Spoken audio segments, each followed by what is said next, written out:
I was driving down 9th Avenue as the sky was getting dark.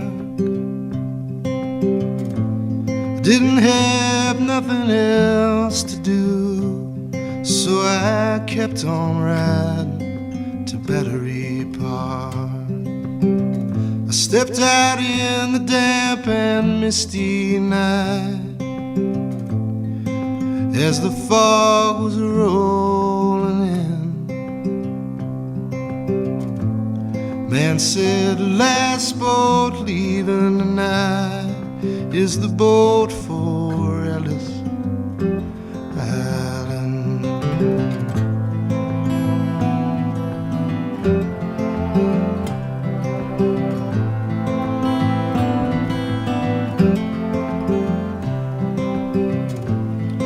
As my feet touched solid ground, I felt a chill run down my spine. I could almost hear the sound of thousands pushing through the lines. Mothers and bewildered wives that sailed across the raging sea. Others running for their lives to the land of opportunity. Oh, down on Ellis Island. What is this strange paradise? They must have wandered through the cries and moans.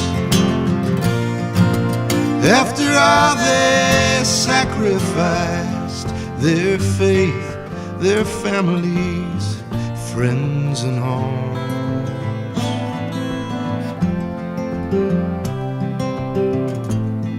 Then on the separation stairs they were counted out or counted in. Frozen while the inspector stared down on Ellis Island. Oh, down on Ellis Island. Oh,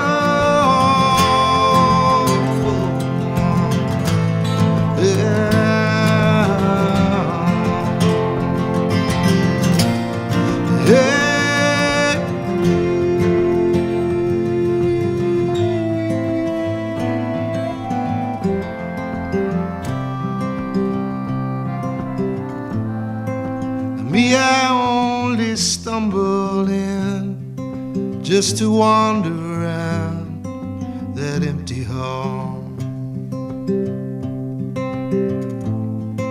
where someone else's fate had been decided in no time at all.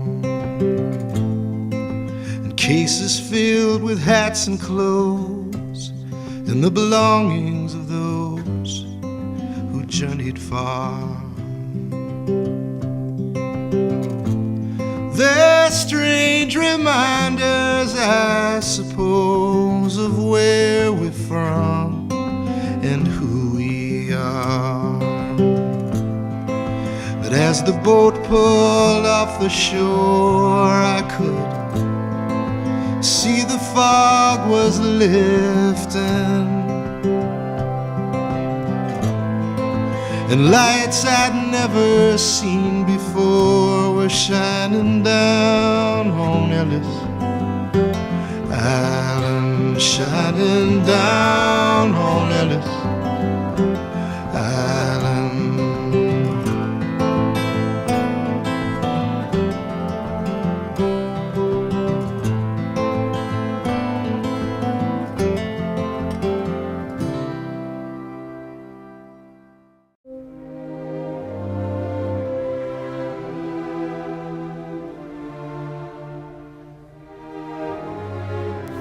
Between 1884 and 1920, nearly 7 million Italian immigrants entered the United States through the portal at Ellis Island. One of those was a young man from Asti named Secondo Fralino, who sailed from Naples on the SS Italia on June 15, 1906, arriving at the port of New York on June 29, 1906. He was 23 years old, listing his occupation as mason, and he possessed $18. A few years later, on June 6, 1909, Secondo returned to Asti to marry Angela Carolina Luigia Berazzoni. On her wedding to Secondo, a trousseau was delivered to Angela Luigia from her mother Virginia, which included the following items: 10 sheets, 24 shirts, 3 aprons, 2 white skirts, 10 pair of trousers, 1 pair of bed covers, 8 kitchen towels, 7 everyday macrames, 1 woolen shawl, 3 dozen handkerchiefs, 9 pair of socks, 2 everyday housecoats, and 4 housecoats. Secondo and Luigia returned to the U.S. for good, arriving at Ellis Island on July 4, 1909. But the family they left behind in Asti was never far out of mind, and the letters from Mother Virginia and family soon began to arrive. Asti, July 30th, 1909. Dear daughter, you cannot imagine the happiness I felt when I received your much-desired letter. Dear daughter, I am so relieved that you had good passage and that neither you nor your good husband Secondo, who I hope will always love you, have suffered from being so long at sea. Dear daughter, what also makes me happy was to learn that, as soon as you reach the new land, the English people have welcomed you and the young children. And then another letter, this time from Luigia's sister Maria. Dear sister and brother-in-law, I received with much joy your letter which I was anxiously expecting. Dear sister and brother-in-law, 8 days ago I sent you my picture printed on a postcard and taken there in our uncle's inn. Now the inn belongs to Uncle Giuseppe because we couldn't keep it. Uncle Giuseppe, the innkeeper, had been a witness at Mother Virginia's wedding, for Giuseppe had married Virginia's sister Anna in February of 1878 in Asti. But then sometime before 1914, during the Great War, Giuseppe died, leaving Anna and their 2 daughters behind. So with nothing else left, Anna, wife of the late innkeeper Giuseppe, left Asti and set ship for America. And on September 17, 1919, Anna and her daughter Ernesta arrived at the port of New York. They were going to see Anna's daughter, Ida. Ida had arrived in the U.S. on December 8, 1914. According to the ship's log, Ida was going to see her husband, Ricardo Marchisio, of 117 McDougal, New York. She was 5'5", with dark hair and eyes. Ricardo himself had arrived in the U.S. on September 26, 1910, and by 1920, according to the U.S. Census, the Marchisio family was living in Hoboken in Hudson County, New Jersey. According to the census report, Ricardo was now listed at Richard. A daughter, Marina, is 6 years old. According to the census report, Ricardo is a dealer in provisions. Ida sews embroidery.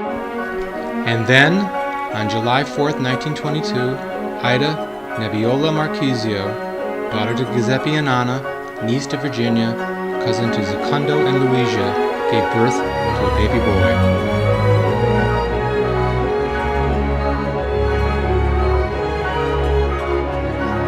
And the rest, as they say, is history.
on your rings. And put it on Yankee Doodle, Johnny Jones is up. I'm gonna give America the English Derby Cup. He's gonna give America the English Derby Cup. I'm a Yankee Doodle dandy. Yankee Doodle do or die. A real live nephew of my Uncle Sam, born on the 4th of July. I've got a Yankee Doodle sweetheart. She's my Yankee Doodle joy. Yankee Doodle came to London just to ride the ponies. I am that Yankee Doodle boy.